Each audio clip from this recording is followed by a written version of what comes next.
ശബരിമലയുമായി ബന്ധപ്പെട്ട രാഷ്ട്രീയ വിവാദങ്ങൾ കേരളത്തിൽ പുതിയ തലങ്ങളിലേക്ക് കടക്കുകയാണ്. ഉണ്ണികൃഷ്ണൻ പോറ്റിയെ ശബരിമലയിൽ എത്തിച്ചതിന്റെ ഉത്തരവാദിത്തം കെ.സി. വേണുഗോപാൽ എം.പിയുടെ തലയിൽ കെട്ടിവെക്കാനുള്ള CPM നീക്കങ്ങൾ വലിയ തോതിലുള്ള ചർച്ചകൾക്കാണ് വഴി തുറന്നിരിക്കുന്നത്. മന്ത്രി എം.പി. രാജേഷ് ഉൾപ്പെടെയുള്ളവർ ഉന്നയിച്ച വാദങ്ങൾ ചരിത്രപരമായ രേഖകളുമായും കാലഗണനയുമായും ഒത്തുപോകുന്നില്ല എന്ന വസ്തുതയാണ് ഇപ്പോൾ പുറത്തുവരുന്നത്.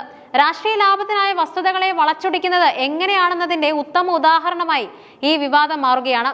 കാലഗണനയിലെ പൊരുത്തക്കേടുകൾ. ഈ വിവാദത്തിലെ ഏറ്റവും പ്രധാനപ്പെട്ട വശം ഉണ്ണികൃഷ്ണൻ പോറ്റിയുടെ ശബരിമല പ്രവേശനവും കെ.സി. വേണുഗോപാലിന്റെ മന്ത്രിസ്ഥാനവും തമ്മിലുള്ള കാലവ്യത്യാസമാണ്. കെ.സി. വേണുഗോപാൽ കേരളത്തിന്റെ ദേവസ്വം മന്ത്രിയായി സേവനമനുഷ്ഠിച്ചത് 2004 മുതൽ 2006 വരെയുള്ള കാലയളവിലാണ്. ഉമ്മൻചാണ്ടി സർക്കാരിന്റെ കാലത്ത് ദേവസ്വം വകുപ്പിൽ വിപ്ലവകരമായ മാറ്റങ്ങൾ കൊണ്ടുവരാൻ ശ്രമിച്ച വ്യക്തിയായിരുന്നു അദ്ദേഹം. എന്നാൽ ആരോപണങ്ങളിൽ പറയുന്ന ഉണ്ണികൃഷ്ണൻ പോറ്റി ശബരിമലയിൽ തന്ത്രിക്കൊപ്പം എത്തുന്നത് 2007 മാത്രമാണ്. അതായത് കെ.സി. വേണുഗോപാൽ മന്ത്രിസ്ഥാനം ഒഴിഞ്ഞ് ഒരു വർഷത്തിന് ശേഷം നടന്ന കാര്യമാണിത്. വേണുഗോപാലിന് ശേഷം ജി സുധാകരൻ ദേവസ്വം മന്ത്രിയാവുകയും EMS നമ്പൂതിരിപ്പാടിന്റെ മരുമകൻ V Guptan Nair Devaswom board president ആവുകയും ചെയ്ത കാലത്താണ് പോറ്റിയുടെ സന്ദർശനം നടക്കുന്നത്. ഈ വ്യക്തമായ വസ്തുത നിലനിൽക്കെയാണ് വർഷങ്ങൾക്ക് ശേഷം രാഷ്ട്രീയ പ്രതിയോഗിയെ തളയ്ക്കാൻ പഴയ കാര്യങ്ങൾ തെറ്റായ രീതിയിൽ CPM അവതരിപ്പിക്കുന്നത്. ഒരു പോരാട്ടത്തിന്റെ ചരിത്രം. കെ.സി. വേണുഗോപാൽ ദേവസ്വം മന്ത്രിയായിരുന്ന കാലത്ത് അന്നത്തെ തിരുവിതാംകൂർ ദേവസ്വം ബോർഡുമായി അദ്ദേഹം ഒത്തുപോയിരുന്നില്ല എന്നത് പരസ്യമായ രഹസ്യമാണ്. UDF സർക്കാർ നിയമിച്ച ബോർഡ് അംഗങ്ങളായ ജി രാമൻ നായർ, പുനലൂർ മധു, MP ശ്രീകുമാർ എന്നിവരുമായി മന്ത്രി പലപ്പോഴും തർക്കത്തിലായിരുന്നു. ഈ തർക്കങ്ങൾ കേവലം വ്യക്തിപരമായിരുന്നില്ല, മറിച്ച് ഭരണപരമായ സുതാര്യതയ്ക്കും അഴിമതിക്കെതിരായ പോരാട്ടത്തിനും വേണ്ടിയുള്ളതായിരുന്നു.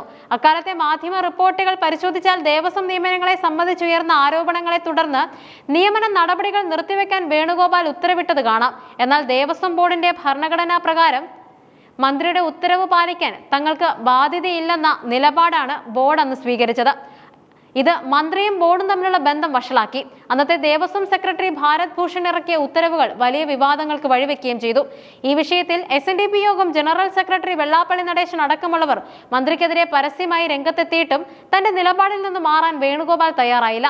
സന്നിധാനത്തെ നേരിട്ടുള്ള ഇടപെടലുകൾ 2005 ശബരിമല തീർത്ഥാടന കാലം സുഗമമാക്കാൻ മന്ത്രി എന്ന നിലയിൽ വേണുഗോപാൽ നടത്തിയ ഇടപെടലുകൾ എടുത്തു പറയേണ്ടതുണ്ട്.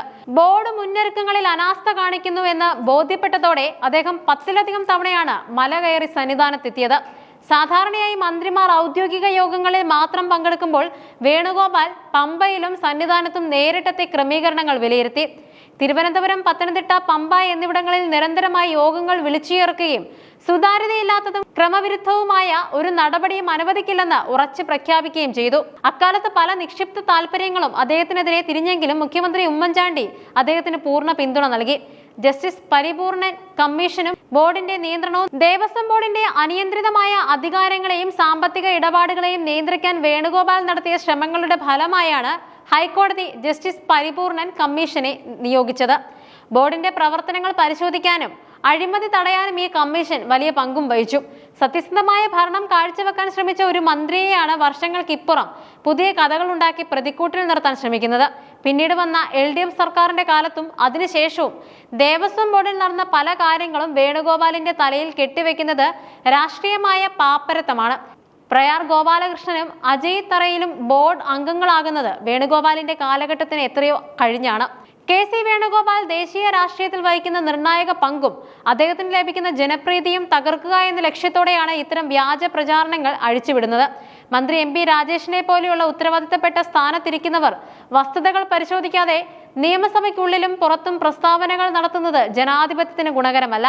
ഉണ്ണികൃഷ്ണൻ പോറ്റിയുടെ വിഷയം ഉയർത്തിക്കാട്ടി ഹൈന്ദവ വോട്ടുകളിൽ വിള്ളലുണ്ടാക്കാനും കോൺഗ്രസിനെ പ്രതിരോധത്തിലാക്കാനും CPM നടത്തുന്ന നീക്കം ഒടുവിൽ അവർക്ക് തന്നെ തിരിച്ചടിയായിരിക്കുകയാണ്. കാരണം 2007 സംഭവങ്ങൾക്ക് 2004, 2006 കാലത്തെ മന്ത്രിക്കെതിരെ വിരൽ ചൂണ്ടുന്നത് യുക്തിക്ക് നിരക്കാത്തതാണ്. ചരിത്രത്തെ ആർക്കും അധികകാലം മൂടിവെക്കാൻ കഴിയില്ല. കെ.സി. വേണുഗോപാൽ ദേവസ്വം മന്ത്രിയായിരുന്ന കാലം ശബരിമലയുടെ വികസനത്തിനും സുതാര്യതയ്ക്കും വേണ്ടി അദ്ദേഹം നടത്തിയ പോരാട്ടങ്ങളുടെ കാലമായിരുന്നു. അഴിമതിക്കും സ്വജനപക്ഷപാതത്തിനുമെതിരെ അദ്ദേഹം ഉയർത്തിയ ശബ്ദം ഇന്നും സജീവമാണ്. CPMന്റെ വ്യാജ പ്രചാരണങ്ങൾ പൊളിയുന്നതോടെ സത്യസന്ധമായ ഒരു ജനപ്രതിനിധിയെ അപകീർത്തിപ്പെടുത്താനുള്ള ശ്രമങ്ങളാണ് ഇവിടെ പരാജയപ്പെടുന്നത്.